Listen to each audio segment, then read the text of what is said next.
The opinions expressed by Peter Wexler, Robert Quittner, Kyle Plotkin, Michael Hart, Nicholas Hamner, and guests on this show are their own and do not reflect the opinions of this network. All statements and opinions expressed are based upon information considered reliable, although it should not be relied upon as such. Any statements or opinions are subject to change without notice. Investments involve risk and, unless otherwise stated, are not guaranteed. Past performance cannot be used as an indicator to determine future results. Any strategies mentioned may not be suitable for everyone. Information expressed does not take into account your specific situation or objectives and is not intended as recommendations appropriate for you.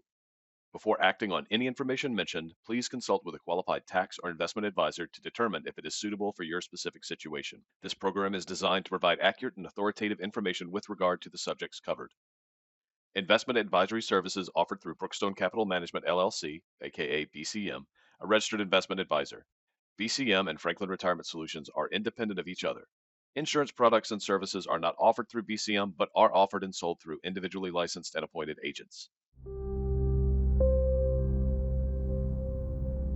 All right, we are back for this week's episode of Solving the Retirement Puzzle. Thank you for joining us. I am Nick Hamner of Franklin Retirement Solutions. Joining me, as they do every week so far, Mike Hart, Kyle Plotkin, all of us with Franklin Retirement Solutions, as the little name bug says.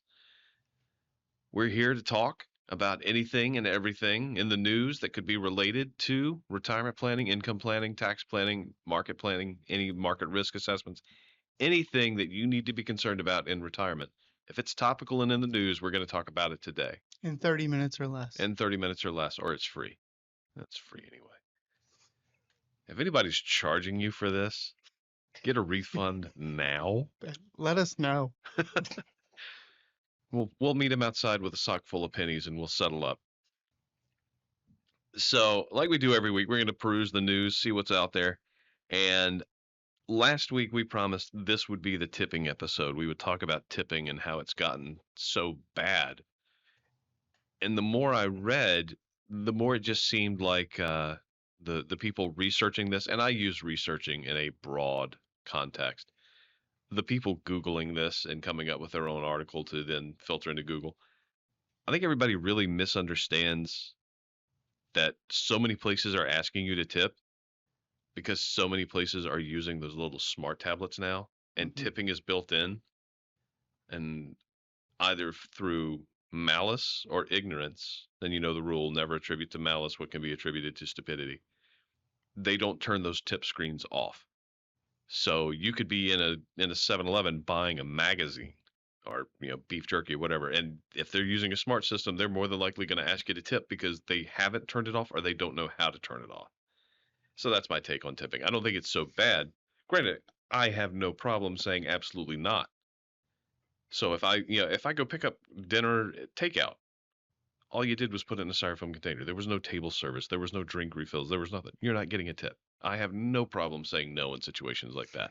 I actually was at the Starbucks drive-thru this morning, Mm-hmm. and I ordered my cold brew, whatever, and I get through, and I'm using Apple Pay to pay for it. So I scan the thing, and it used to be, even like 6 months ago, where you scan the thing and that's it, you're done. Well, now she goes, it's going to ask you a question.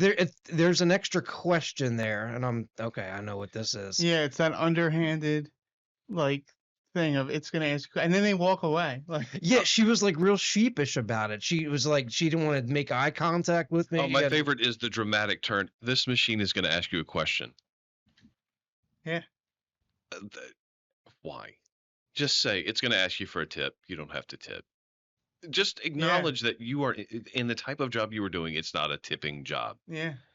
You get a tip if there is work involved in what you're doing. I understand restaurant wages are terrible and that servers are dependent on tips because they are getting paid a lesser wage in anticipation of tips. And somehow that's legal. And whether you agree with that or not, that's up for the legislature, not us.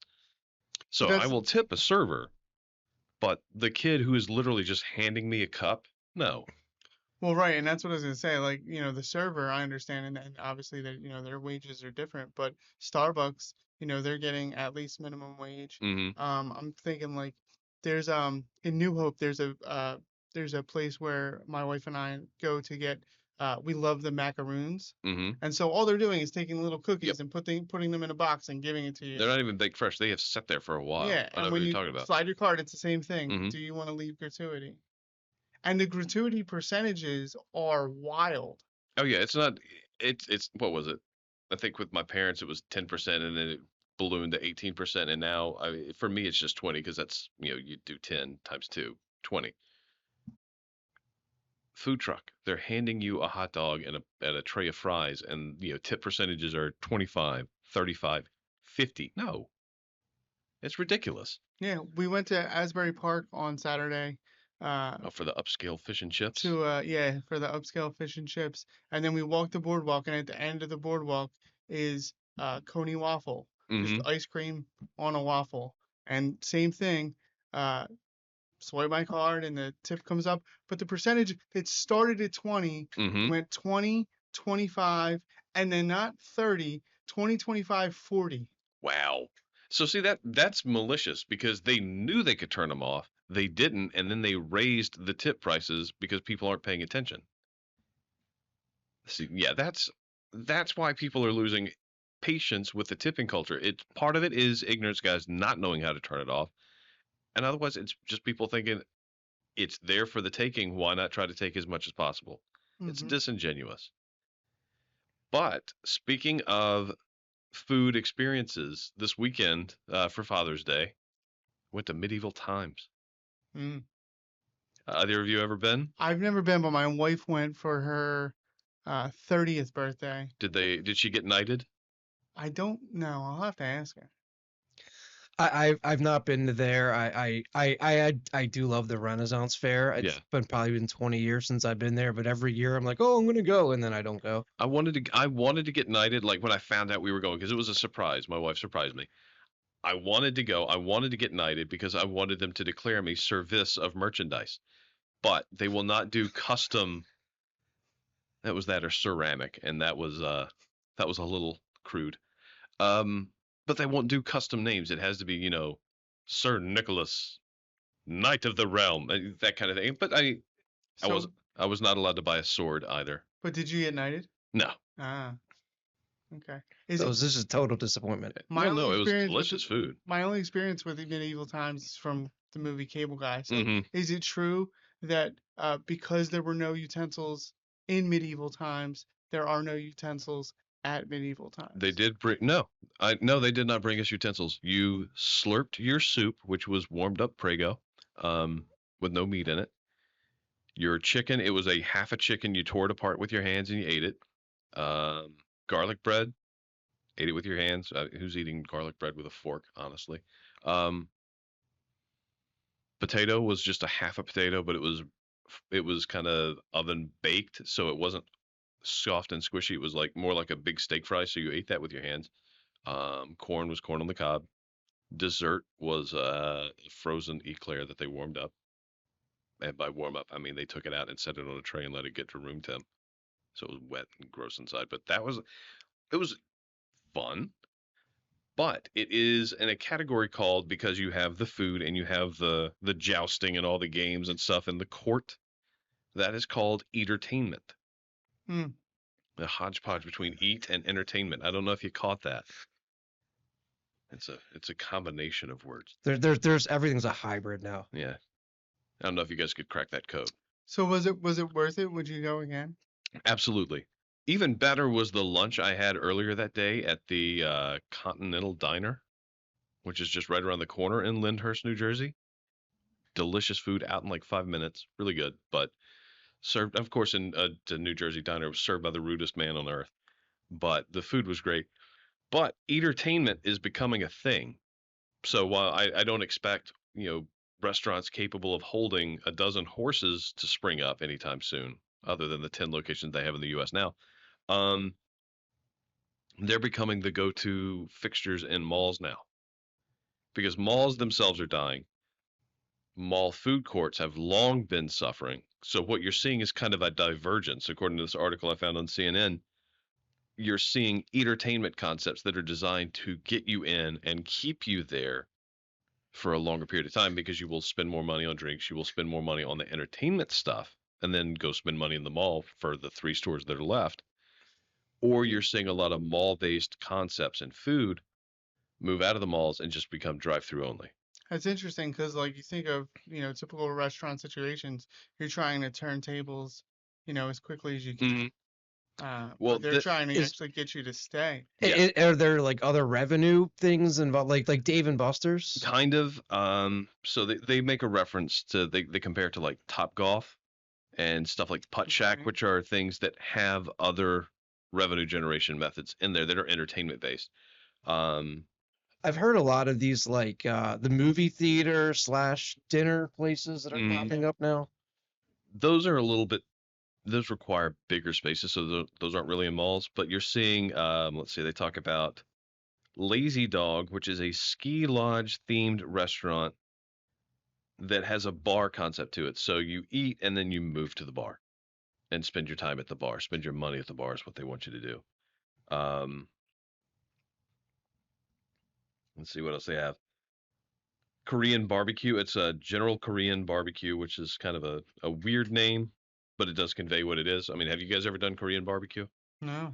It's where they bring you the trays of raw meat and they have a grill on the table and you put it on a skewer or you just lay it down and then you are responsible for cooking your own meat on this open fire on the table. Oh, so it's the barbecue version of the melting pot. Kind of. They will never get $1 from me. If you want to have your food either dangerously raw or inedibly overcooked, Yeah. Korean barbecue is a great concept. I went to the melting pot once, and Yeah. for the amount of money I spent to cook my own food, never again. So fondue is really a fondant for you. That's correct. All right. But so yeah, what we're seeing is a change in retail concepts. We're seeing a change in restaurant concepts because we know malls are changing. A lot of them are being demolished or being modified into open air lifestyle centers. We're seeing the food concepts change. And how many months ago was it that one of the big mall owners around here, Pennsylvania Real Estate Trust, when did they go out? Or they filed bankruptcy, didn't they? Well, I think it was Montgomery Mall. Montgomeryville Mall was one of their holdings. Yeah, I know that one changed hands like a year and a half ago. I live right by there, and I mean that thing's got to be 75% empty at this point. So April 4th was when Pennsylvania Real Estate Trust went out. Yeah, so they filed for bankruptcy. So you're seeing a lot of changes in the mall and retail atmosphere as a whole, which is one of those things that real estate investment trusts, those are investment vehicles for some people. And it's important to watch these changing shifts. How do they impact not only you as a consumer, how do they impact the landowners, the property owners, the people that are going to, the investments you hold, which is not something I think a lot of people watch. Well, no, I mean, and you got to be careful with those real estate investment trust things because they pop up and sometimes they're hard to get out of. Or, they are. They promise you, I don't know, 12%, a dividend return because they're charging rent to all these people. But what happens when they own a mall and that mall ends up 75% empty? Absolutely. I mean, it's, you got to be careful with that. And depending on the arrangement they have with their investors, they can't cut rates to get to or even where am I going with this? Even the arrangements they may have with the banks and the other funders, including the investors. That's where I was trying to go.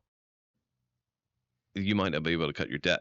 You might not be able to lower your terms to attract new renters because of obligations you have to the bank, obligations you have to the other tenants, which insanely hurts them. It really limits what they can do. Yeah, and sometimes they still try to pay out whatever those rates are, but the underlying like value of the shares go, it drops because again, if you got a mall that's 3/4 empty, what are you doing? Yeah.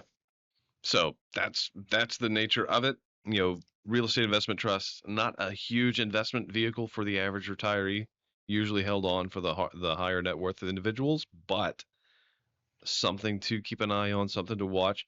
In addition to all these new concepts, maybe you see, hey, this barbecue place looks good. What was the Warren Buffett rule? You invest in the companies you know. Yep, buy what you know. So things to keep an eye on. If you have questions, comments, anything you want to say to us, let us know. You can let us know at info@franklinrs.com, or you can give us a call at 215-657-9200. That is it for tipping and restaurants. Kyle, what do you have on the docket today? All right, so today I have this was a headline out of Yahoo Finance, said the bottom line is the bottom line. In accounting terms, the economy is doing fine. So it's an interesting qualification in accounting terms. Well, I mean, I think again, and we've talked about before, the kind of the disconnect that exists between Wall Street and Main Street, and where, the average person is struggling with inflation and, just trying to eat and pay the rent can be a problem. Whereas the higher net worth individuals, they're all doing great. Right. And so it kind of plays into that a little bit. But the point of this piece that I have is that the underlying fundamentals on a lot of these stocks and the stock market in general they actually do legitimately look pretty good. Yeah. The one thing is that the valuations on the companies are higher, which sometimes can indicate somewhat of a bubble, things like that. The reason that they say that isn't the case, and they quote 3 or 4 different analysts here, that the cash flow and their bottom lines, their profits are higher to the point where it can justify these higher valuations. And so, one of the things they looked at is, well, right now the mega cap stocks are doing great. The top 5, top 10, top 50, however you want to break it down. And, we talked last week that there's 6 or 7 names that are driving most of the return in the market. I think we gave it the MANGE acronym. That's right. And it says that their outperformance is supported by outsized earning growth, which makes the current run-up in prices very different from the dot-com bubble. Now, did they name any companies that they looked at when they were coming up with this? They were looking specifically at the S&P 500 as a whole. Okay. Because what I'm thinking is, especially in like consumer products, the question for the past couple of years is it profit? Is it greed? Is it inflation or is it corporate greed driving these profits? I mean, at this point, a lot of the data says that it's probably a little bit of both. Yeah.